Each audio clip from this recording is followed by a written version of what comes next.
நண்பர்களே, நேத்து போட்ட ஹெவி ஒர்க் அவுட்ல முதுகு லாக் ஆகி, கால் லாக் ஆகி, உடம்பே ஜாம் ஆகி, அதுல இருந்து ரிலீஃப் ஆகி வந்து 4:82ல தந்திக்கும் போதே எனக்கு ரொம்ப சந்தோஷமா தான் இருக்கு. இதுதான் பார்த்தீங்கன்னா 4:82 சரியான ஒர்க் அவுட். அதாவது ஃபுல்லா கார்டியோல ஃபோக்கஸ் பண்ண ஆரம்பிச்சிட்டேன்.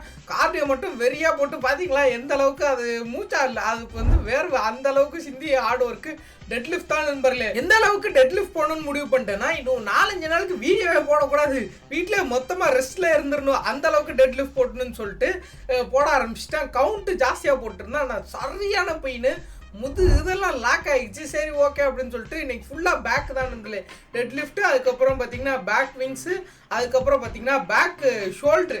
அந்த ஷோல்டருக்கு வந்து பார்த்தீங்கன்னா இன்னொன்று இந்த ஒர்க் அவுட் சொன்னாங்க நண்பர்களே, பயங்கரமாக இருந்துச்சு. ஆனால் கொஞ்சம் ரிலீஃபாக இருந்த மாதிரி இருந்துச்சு எனக்கு இது போடும்போது.